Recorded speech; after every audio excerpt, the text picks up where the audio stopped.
Janine Gutierrez kinumpara kay Bel Mariano at Janine, inagawan daw si Karil.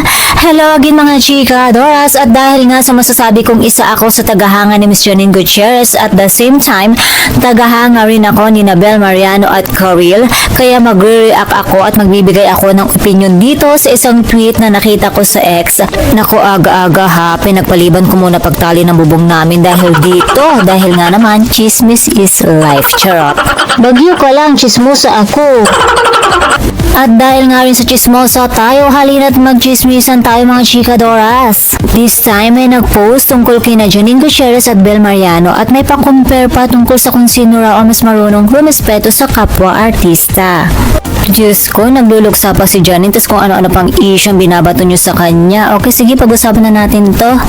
Pero syempre mga chikadoras, hindi tayo basta-basta nadadala sa mga pa-issue online kasi dito nga sa ating channel, chika with kahit low class lang is wala namang bardagulan kundi tamang chismis lang. So ang haba ng intro ko, no? So ayon nga sa isang netizens, hashtag Janine Gutierrez, hashtag Econin, come learn how to respect fellow artist project from hashtag Bel Mariano.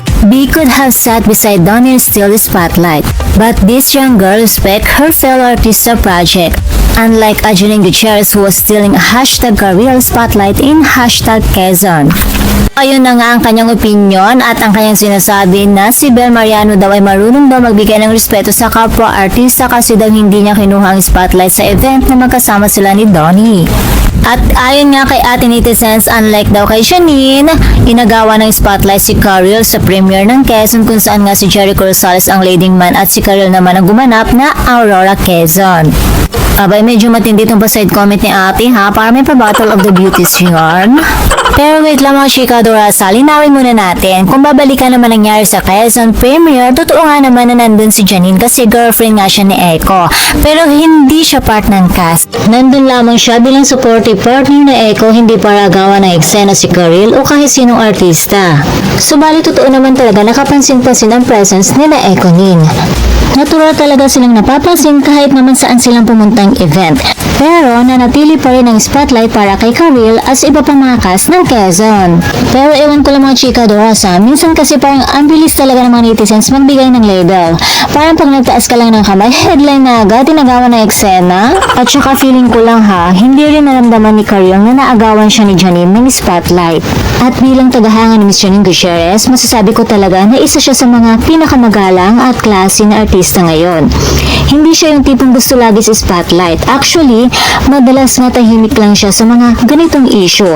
At bilang fan, gusto ko lang ipaalala na pwede tayong magpahayag ng opinion pero sana may respeto pa rin. At syempre, hinahangaan ko rin sina Bel Mariano at Karil. Si Bel, napaka-sweet at humble, lalo na pag nakikita mo sa mga interviews. Si Karil naman, grabe ang grace. Parang kahit anong issue, nananatiling calm and queenly. So bakit kailangan nating ipagpasabong ang tatlong babae na pareho namang talented at classy? Pwede namang all queens can shine. Kaya ayun mga chikadoras, isang tweet lang pero napahaba na naman ang ating chikahan. Minsan kasi mas maganda rin na marinig ang buong kwento bago tayo mag-comment kasi sa dulo ng lahat, respeto pa rin ang best accessory ng isang tao, diba? So kung team Janine ka, team Bel o team Karil, dapat team positivity pa rin tayo. Pero ako, syempre team Yula, sinama ang sarili na lagi naka-duty and chismis kahit bagyo. Kaya naman mga chikadoras, ingat tayong lahat and don't forget to like, share, and subscribe para updated kayo sa mga latest ganap sa showbiz. And that's all for mga chikadoras. Thank you for watching.